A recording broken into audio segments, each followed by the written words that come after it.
Most people think chess grandmasters are geniuses. Freakish IQs. Photographic memories. Brains wired differently from birth. Wrong. Magnus Carlsen, the greatest chess player alive, was tested for IQ as a child. Results were average. Perfectly, embarrassingly average. He became world champion at 22. Held the top ranking for over a decade. Beat every genius the world threw at him. How? He doesn't think better than you. He thinks differently than you.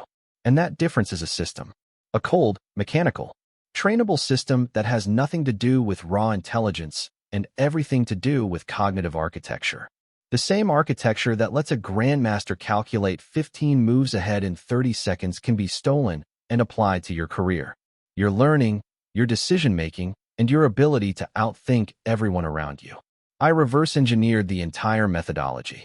Interviews, cognitive science research, training manuals, psychological studies. It comes down to 3 chapters. Chapter 1, the pattern library. Chapter 2, the elimination engine. Chapter 3, the pressure clock. Let's go. Chapter 1, the pattern library. Most people think grandmasters calculate every possible move. Billions of combinations. Brute force thinking. A human computer crunching numbers at superhuman speed. Completely wrong. That's not what happens. That's not even close. Here's what actually happens. A grandmaster looks at the board and already knows the answer. Not because they calculated it, because they recognized it. Dutch psychologist Adriaan de Groot proved this in 1946 with one of the most important cognitive experiments ever run. He showed chess positions to grandmasters and to beginners for 5 seconds. Then he removed the board and asked both groups to reconstruct it from memory. Grandmasters reconstructed the positions almost perfectly. Beginners got maybe 4 or 5 pieces right. Shocking result. Everyone assumed grandmasters just had better memories. Then de Groot ran the experiment again with one change. He used random positions. Pieces placed nonsensically, no actual game logic behind the arrangement. The grandmasters collapsed. Their recall dropped to the same level as the beginners. Same brain. Same memory. Completely different result. Why? Because grandmasters don't memorize positions. They recognize patterns. When the position is logical, it matches thousands of stored templates in their long-term memory. They see a chunk, not 32 individual pieces. When the position is random, none of their templates apply. They're just as lost as you. Psychologist William Chase and Nobel laureate Herbert Simon formalized this in 1973. They called it chunking, the ability to compress complex information into single recognizable units. A grandmaster doesn't see a knight on f6 threatening a queen on d5 with a pawn structure on the king side, creating a weak back rank. They see danger. One word, one chunk, instant recognition, no calculation required. Their brain has stored between 50,000 and 100,000 of these chunks through years of deliberate study. Every pattern they've ever seen, cataloged. When a new position appears, their brain runs a rapid match against the entire library and flags the relevant chunks within milliseconds. That is not genius. That is a trained retrieval system. You can build one too. In any domain. The method is called pattern flooding. You don't study individual facts. You study recurring structures. You expose yourself to massive volumes of solved examples, not to memorize each one, but to let your brain extract the underlying templates automatically. Want to get better at business decisions? Don't read business theory. Read 200 case studies of business failures and successes back to back. Don't analyze each one deeply. Expose your brain to the volume. The patterns emerge without conscious effort. Your recognition speed increases. What used to require an hour of deliberate analysis starts feeling obvious in minutes. Grandmasters don't achieve this by being smarter. They achieve it by flooding their brain with solved examples until the patterns become automatic. Most people study the wrong way. They go deep on one thing at a time. They analyze each piece individually. They miss the forest for the trees every single time. Idiots. But pattern recognition only gets you so far. Because recognizing a pattern doesn't automatically tell you the right move. It tells you where to look. That's where Chapter 2 does the real damage. Chapter 2. The Elimination Engine. Here's what average chess players do when they sit down at the board. They look at every possible move. They try to calculate all of them. They get overwhelmed. They pick something that feels okay. They lose. Here's what grandmasters do. They immediately eliminate 95% of the board. They don't evaluate every option.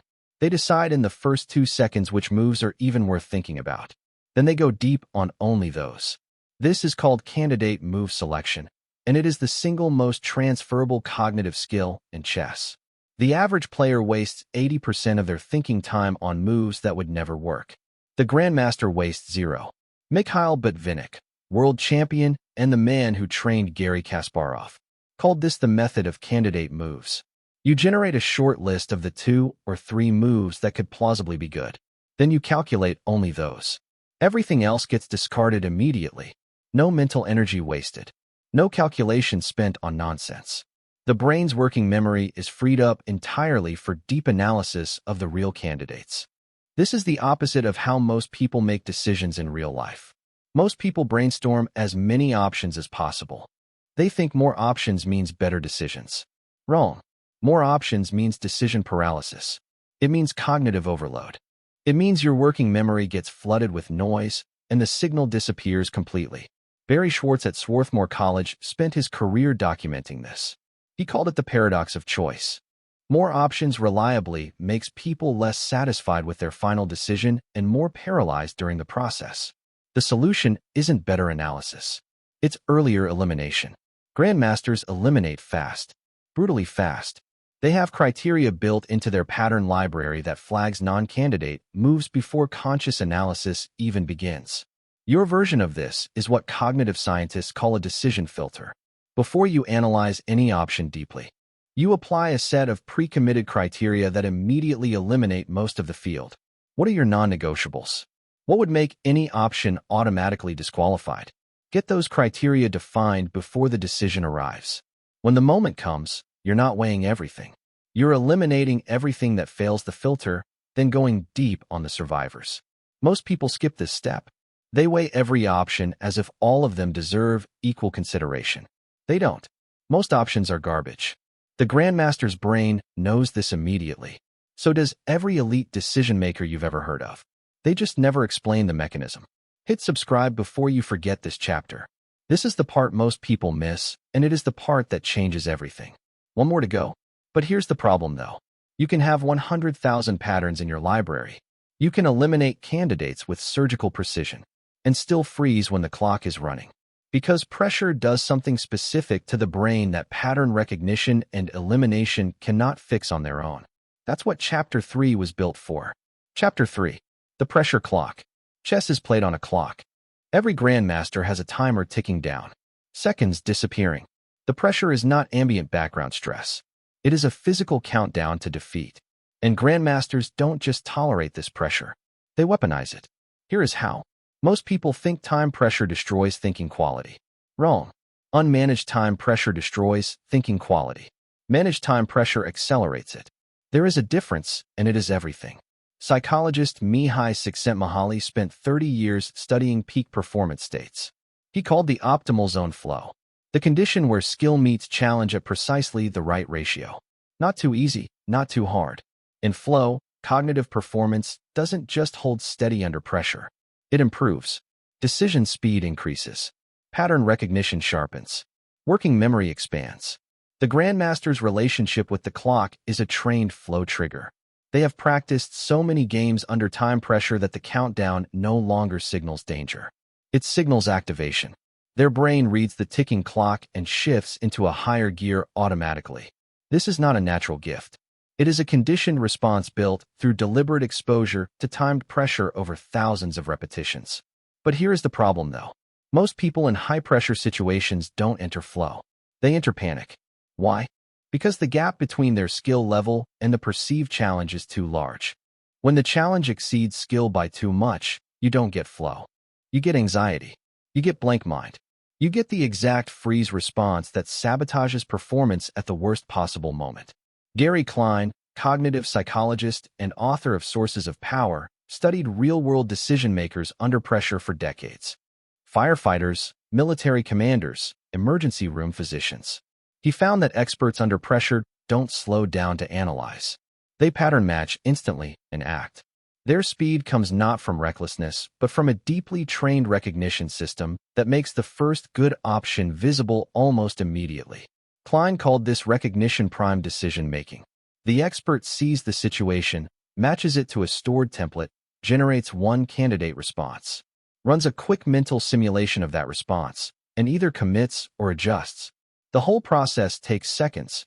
The beginner tries to evaluate all options simultaneously, gets overwhelmed, and either freezes or picks randomly. Same pressure, completely different cognitive machinery. How do you build that machinery? Through what grandmasters call time scrambles. You practice your skill under artificial time pressure that is more intense than anything you will face in the real situation. Grandmasters play blitz chess, 5 minutes for the entire game. Bullet chess, 1 minute total. They are forced to rely entirely on pattern recognition because there is no time for deliberate calculation. The patterns get burned in deeper. The recognition gets faster. Then when they sit down for a 4-hour tournament game with 30 minutes per move, that pressure feels like nothing. They have already operated at 10 times the difficulty. Your version is called constraint-based practice.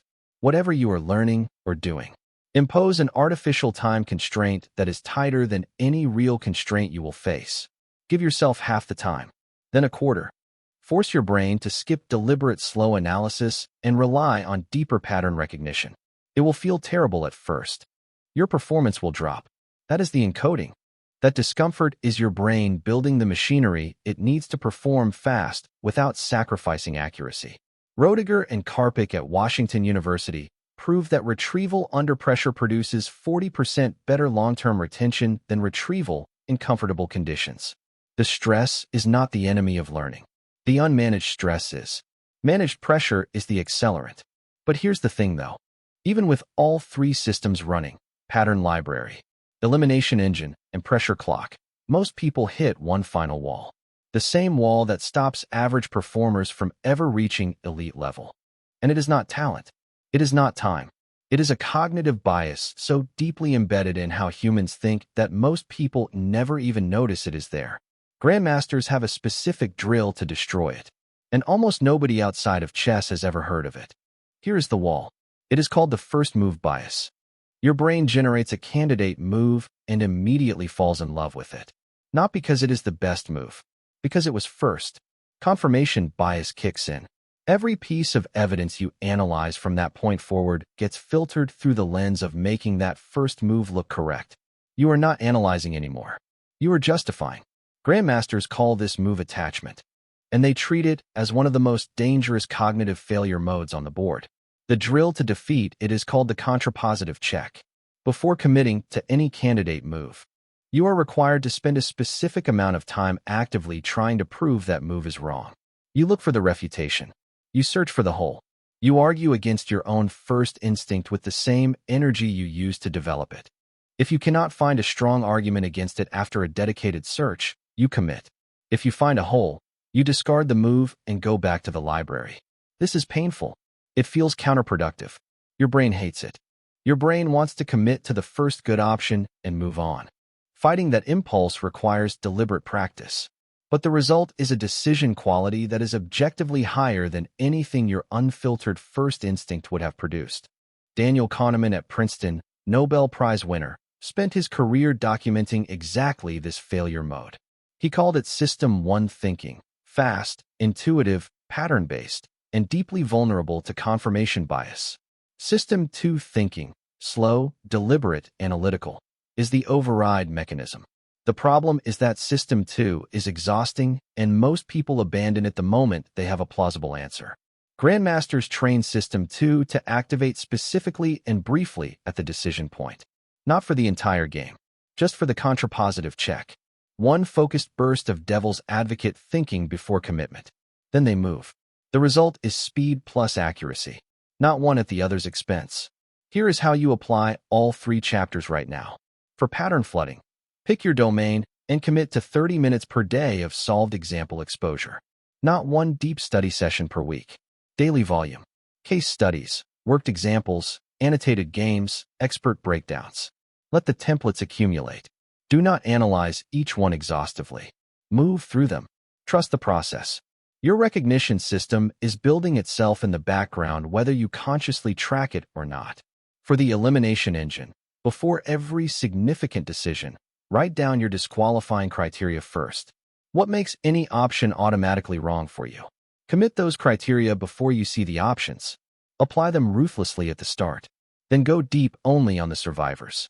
Stop treating every option as equally worthy of analysis. Most of them aren't. Discard fast. Think deep on the real candidates only. For the pressure clock, find the tightest reasonable time constraint for your current skill level and cut it in half. Practice there until it feels normal. Then cut it again. Build your activation threshold upward through progressive overexposure to manage pressure.